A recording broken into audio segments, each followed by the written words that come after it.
عمران خان نے اس جنگ میں شرکت کرنے سے انکار کیا تھا. آپ کو یاد ہوگا عمران خان نے کہا تھا کہ ہم امن میں آپ کا ساتھ دیں گے, اگر کوئی پل کا کردار ادا کرنا ہے کہ میرے اگر پیوٹن کے ساتھ تعلقات بہتر ہو سکتے ہیں تو میں اپنے طریقے سے آپ کی بات بھی کروا سکتا ہوں, اگر تو یہ ہے تو ہم تیار ہیں کرنے کے لیے. لیکن اگر آپ کہیں کہ ہم ایک ملک کے خلاف دوسرے ملک کو اسلحہ دیں گے تو یہ ہم نہیں کرنے والے, کیونکہ یہ دو ممالک کی لڑائی ہے اور ہماری عوام پر اس کا اثر پڑتا ہے اور بہت نیگیٹو اثر پڑتا ہے, اور اسی کی سزا اب عمران خان کو دی جا رہی ہے.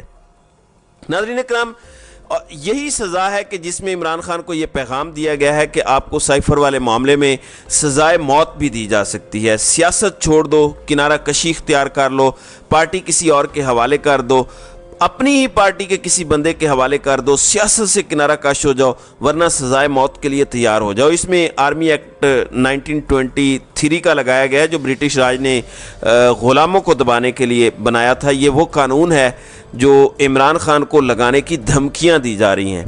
ناظرین اکرام, میں آپ کو یاد دلا دوں کہ عمران خان کے خلاف ایک سائیکلوجیکل وارفیئر ہے, عوام کے خلاف بھی ایک سائیکلوجیکل وارفیئر چل رہا ہے. عمران خان کو باہر ملنے نہیں دیا جا رہا اور اندر اسے کہا جا رہا ہے کہ دیکھو کوئی بھی نہیں نکلا, ورنہ تمہیں چھڑانے آ جاتے جو 9 مئی کو نکلے تھے, وہ آپ کیوں نہیں نکل رہے. اس طرح بھی توڑا جا رہا ہے. عمران خان کو سزائے موت کی دھمکیاں بھی دی جا رہی ہیں, اس طرح بھی توڑنے کی کوشش ہو رہی ہے. اور عمران خان کے بھانجے جو حفیظ اللہ نیازی کے بیٹے ہیں, حسان نیازی, ان کو ڈوبیس طریقے سے گرفتار کر کے اب کہا جا رہا ہے کہ ان پر آرمی ایکٹ لگے گا اور کورٹ مارشل ہوگا.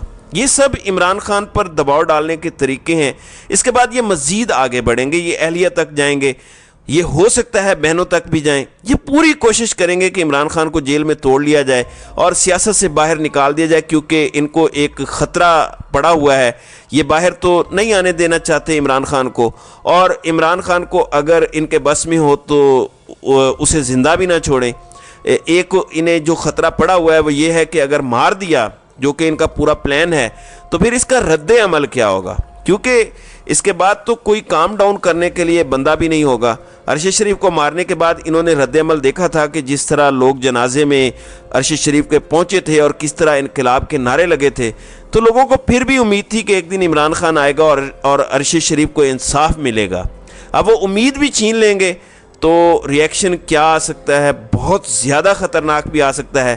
لیکن اگر یہ ریئیکشن نہ بھی آئے تو ایک ڈر یہ بھی ہے کہ نفرت کا جو لاوا ابل رہا ہے, یہ نفرت اس حد تک بڑھ جائے گی کہ پھر پوائنٹ آف نو ریٹرن پہ چلی جائے گی. اور یہاں پہ جو آپ کو مار رہا ہے اس کی یہ ڈیمانڈ ہے کہ مجھ سے محبت بھی کرو, ماروں گا بھی میں تمہیں لیکن بدلے میں مجھ سے پیار بھی کرو. وہ ختم ہو جائے گا ہمیشہ ہمیشہ کے لیے. تو یہ واحد چیز ہے جو انہیں ابھی تک روکے ہوئے ہے, کیونکہ جو لوگ ایک بار قاتلانہ حملہ کروا سکتے ہیں وہ بار بار قاتلانہ حملے کر سکتے ہیں. لیکن اس وقت عمران خان کو توڑنے پہ زیادہ زور دیا جا رہا ہے. میں آپ کو صرف ایک چیز کی یاد دہانی دوبارہ کرانا چاہتا ہوں. 2021 میں ڈالر کو ڈالر 154 کا تھا. اسحاق ڈار نے باجوہ کو کہا تھا کہ میں ڈالر کو 100 کے قریب لا سکتا ہوں. یہ وعدہ کیا گیا تھا 2021 میں. پھر پی ڈی ایم کا ٹولہ آیا, مفتاح اسماعیل نے 6 ماہ گزارے اور اس کے بعد اسحاق ڈار کو لے کر آئے. 6% سے اوپر گروتھ کرتا ہوا ملک مائنس میں چلا گیا. ڈالر کی قیمت 300 سے اوپر چلی گئی. ہمارا جو فسکل ڈیفیسٹ ہے وہ 7.7% پر چلا گیا جی ڈی پی کے. ہمارا جو قرضہ ہے وہ جی ڈی پی کا کوئی 80-90% تک پہنچ گیا, جو عمران خان 70% سے نیچے لے آئے تھے. اس ٹائم تباہی کی ناظرین کرام وہ داستان ہے کہ آپ تصور نہیں کر سکتے. اور اس کے بعد جناب اسحاق ڈار صاحب لندن چلے گئے ہیں, اپنے ملک واپس چلے گئے ہیں. پاکستان میں تباہی پھیرو اور واپس اپنے ملک چلے جاؤ, لیکن کوئی حساب نہیں لیا جائے گا, کوئی پوچھے گا نہیں کہ رجیم چینج آپریشن کیوں ہوا تھا, عوام پہ ظلم کیوں کیا تھا. ناظرین اکرام, میں آپ کو آج حقیقی بات بتا دیتا ہوں نمبرز کی. اگر عمران خان کی حکومت نہ گرائی جاتی, ڈالر زیادہ سے زیادہ 220 نہیں تو 230 کا ہو جانا تھا زیادہ سے زیادہ. زر مبادلہ کے ذخائر آج 15 سے 20 ارب ڈالر کے درمیان ہوتے. آئی ایم ایف کا ایک پروگرام پورا ہو چکا ہوتا پچھلے سال, اور نئے پروگرام کو نیگوشیٹ کر کے شروع کیا جا چکا ہوتا جو کہ بہتر پروگرام ہوتا. لارج سکیل مینوفیکچرنگ بڑھ رہی ہوتی. ابھی -10 ہے, عمران خان +10 پہ چھوڑ کر گئے تھے, اب -10 ہے. جو ریمیٹنسز ہیں اوورسیز پاکستانیوں کی کم از کم 4 سے 5 ارب ڈالر کا پچھلے سال نقصان ہوا ہے، اور 4 سے 5 ارب ڈالر کا اس سال نقصان ہوگا۔ یہ 10 ارب ڈالر ہمیں اضافی باہر سے آتا، ایکسپورٹس ہماری بڑھتی، روزگار زیادہ ہوتا۔ ابھی ہم نے 50-60 لاکھ لوگوں کو بے روزگار کر دیا۔ تاریخ کی سب سے بڑی ہجرت ہوئی ہے پچھلے 15 ماہ میں۔ اتنے لوگ کبھی بھی ایک سال میں ملک چھوڑ کے نہیں گئے جتنے اب گئے ہیں۔ اس ساری تباہی کا کون جواب دہ ہے، آپ مجھے بتائیں۔ عمران خان ہوتا تو یہ سارا ڈیفرنٹ سناریو ہوتا۔ پیٹرول کی قیمت زیادہ سے زیادہ 220 نہیں تو 230 ہوتی۔ حالانکہ تب سے یہ روس سے لیتے تو ہمارے اتنے زر مبادلہ کے نقصان نہ ہوتے، تب ہمیں 40% ڈسکاؤنٹ پہ مل جاتا، تو پاکستان کو ویسے ہی بہت زیادہ بچت ہو جانی تھی، اور اوورآل چیزوں نے اتنا مہنگا بھی نہیں ہونا تھا۔ مہنگائی جو 40% پہ گئی ہے وہ زیادہ سے زیادہ 20% پہ چلی جاتی عمران خان کے دور میں۔ لوگ سٹل گالیاں دے رہے ہوتے، لیکن عوام کی بہت زیادہ بچت ہو جاتی اور ملک کی تباہی نہ ہوتی۔ لیکن ناظرین کرام، رجیم چینج آپریشن کر کے ملک کو تباہ کیا گیا، صرف اس لیے کہ یوکرین کو اسلحہ بیچا جا سکے، جس کی عمران خان اجازت نہیں دے رہا تھا، نہ اس نے دینی تھی، اور نہ شاید وہ آئندہ دے گا۔ اور یہ وجہ ہے کہ ریڈ لائن لگی ہوئی ہے، اور جب تک اس طرح کی جنگیں چلتی رہیں گی، عمران خان جیسے لیڈروں پر ریڈ لائنیں برقرار رہیں گی۔ عمران خان کا ایک ہی جواب ہے، مجھے ڈراؤ نہ، جو کرنا ہے کر لو، میں موت کا خوف دور کر چکا ہوں۔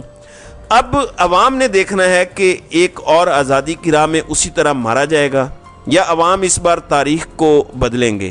ظلم اور جبر ایک حد تک چلتا ہے، اس کے بعد اس نے ختم ہونا ہوتا ہے۔